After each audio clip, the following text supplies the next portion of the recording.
Hey everyone, today we're going to do some poke. So I just got this tuna from the store. Sushi grade tuna is excellent and I highly recommend it. You might have to find it at H Mart. But for store grade, we're going to add some water to a bowl and then some salt. This is going to give us a salt bath. I take the tuna steaks and put them in whole after mixing up the salt in the water. You kind of want like 30% salinity. That's going to definitely firm up the tuna, get rid of any of the fishy smell. You want fresh tuna, but we're going to put these entire steaks in the water.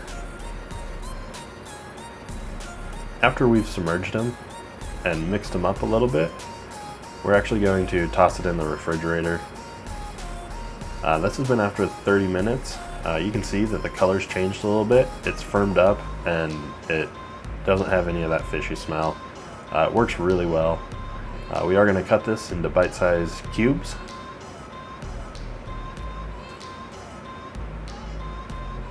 I also like to take one of these pieces and do some sashimi slices just to test out my sauce and make sure that the tuna itself tastes pretty good.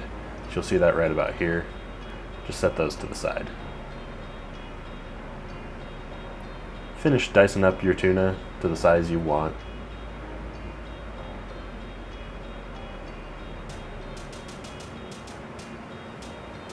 And then we're going to start in on making our sauce. So let me kind of clean up my station. I move these slices. Like I said, these are really good for testing out your sauce. So we'll move those to the side. The sauce is also really easy. So we're going to take some of this ginger and some scallions, green onions. Go ahead and chop these up really fine and then add them to a bowl. After we have our green onions diced up fairly small, we're going to peel ginger.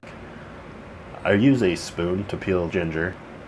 It makes it very easy to get that skin off. You're not really digging into the flesh very much. It really just peels the skin off with very minimal effort.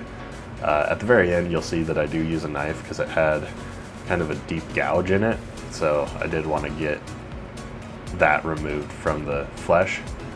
But then we're going to take a microplane and grind that ginger into the scallions. So just cleaning up the edges.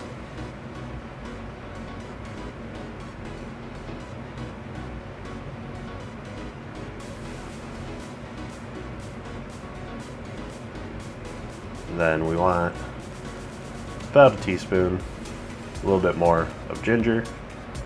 We're going to take some mirin sauce and add that to the bowl.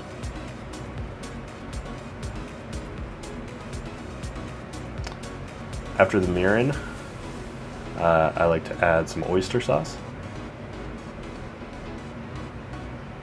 I don't really do any precise measurements. It's going to be really by taste at the end. Add quite a bit of soy sauce. That's going to be pretty much the base of this sauce.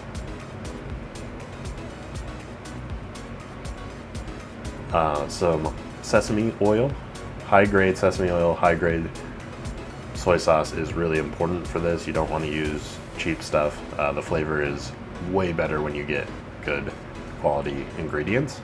And then just a little bit of fish sauce. I'm going to mix that up and then give it a taste. If you want something a little more spicy, you can add some chili flake as well into this. So like I said, I'm going to bring over those slices of tuna that I cut earlier and just make sure that my flavors are really good. After tasting it, this is excellent, and I'm going to head and just dump all that into the bowl with the chopped up tuna. Give it a thorough mixing, make sure you coat all of it, and then we're going to toss that back in the fridge for that marinade to set up and the tuna to firm back up. But there you go. It's super easy to make poke at home. And hopefully you guys enjoy this. Throw it over some rice. Enjoy it however you like. And give me one of those thumbs up. Appreciate it.